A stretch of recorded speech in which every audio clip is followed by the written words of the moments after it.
네, 한 인물을 가정해 보겠습니다. 대구에 사는 60대 남성 가정회 씨입니다. 최근에 안철수 후보에게 관심이 생겼는데 호남이 기반인 국민의당이 영 못마땅합니다. 그래서 홍준표 후보를 지지하기로 마음을 바꿨습니다.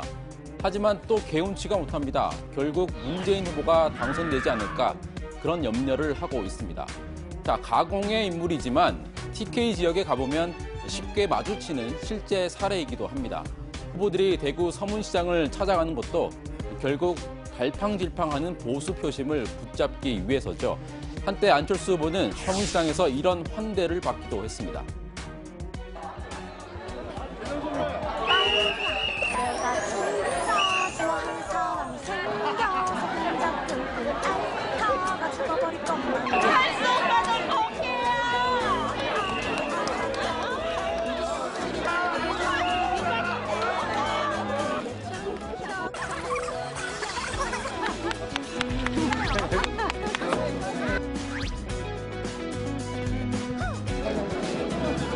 다음에 또 오세요. 네, 고맙습니다. 오세요. 그런데 어쩌면 서문시장 분위기가 많이 바뀌었을지도 모르겠습니다. 제가 앞서 상상해봤던 유형의 인물, 그러니까 안철수 후보에게서 이 홍준표 후보 쪽으로 돌아서고 있는 보수층이 늘어나고 있습니다. 자, 오늘 나온 중앙일보 여론조사 결과입니다. 우선 전체 지지율부터 보겠습니다. 안철수 후보의 지지율이 급격히 빠졌습니다. 문재인 후보와의 격차가 10.4%포인트 차이로 벌어졌습니다. 복합적인 원인이 있겠지만 앞서 말씀드린 것처럼 TK 표심이 요동친 결과로 분석이 됩니다. TK 지지율을 보겠습니다. 안 후보의 지지율은 무려 15.5%포인트가 빠졌습니다. 반면 홍준표 후보의 지지율은 7.2%포인트가 상승했습니다. 보수층 전체로 보더라도 경향은 비슷합니다. 안 후보에게서 이탈한 표심이 홍준표 후보에게 넘어간 게 확인이 됩니다. 반면 진보층에선 문재인 후보 쪽으로 결집하는 경향이 뚜렷합니다. 지지율이 60%를 돌파했습니다. 자, 이렇게 다시 문재인 독주 체제로 재편이 되고 있는 상황인데요. 비문 후보 진영에서 단일화 얘기가 고개를 들고 있습니다. 특히 바른정당에서 적극적으로 단일화 논의를 띄우고 있습니다. 그런데 당초 바른정당은 부족한 살림에 자전거를 타고 다니면서 어쨌든 유승민 후보 중심으로 뭉치겠다는 의지를 보이기도 했습니다. 백대를 받아 받치면 어떡하려고. 자전거 시작. 아이고. 저기 가라. 속도 맞춰. 다리에 힘을 주고 바른 만큼 우리 유승민 후보 표가 올라온다는 생각으로 5월 9일까지 최선을 다해 주시기를 바랍니다.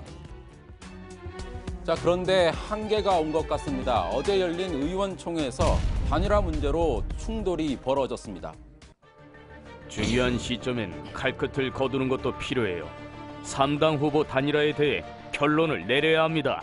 단일화는 이길 가능성이 보일 때 하는 겁니다. 안 후보 지지율이 빠지기 시작해 합해도 못 이겨요. 김상정 후보보다 못한 지지를 받는데 대선이 끝나고 우리가 살아남을 수 있겠어요? 결국 바른정당은 유승민 후보를 돕겠지만 비문 후보 3명의 단일화도 추진하는 쪽으로 결론을 내렸습니다.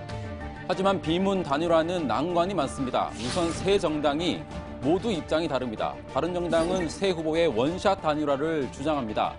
하지만 자유한국당은 국민의당과는 안 된다는 입장입니다.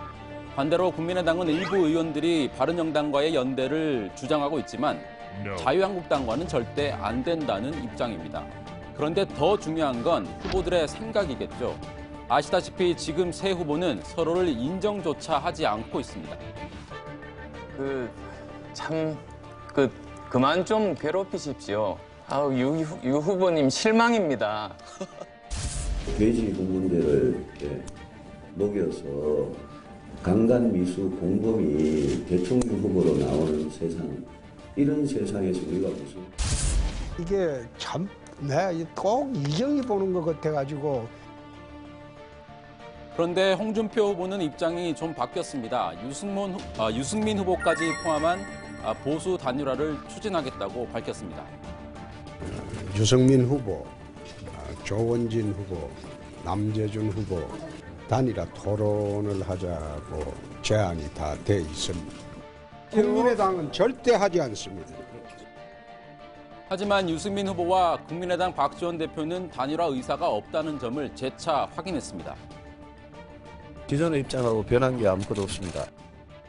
제안을 하더라도 논의하지 않겠습니다. 그러나 일부 의원들 사이에 물밑 대화가 오가는 건 사실입니다. 비문 후보 단일화가 막판 변수가 될 수 있을지 주목됩니다.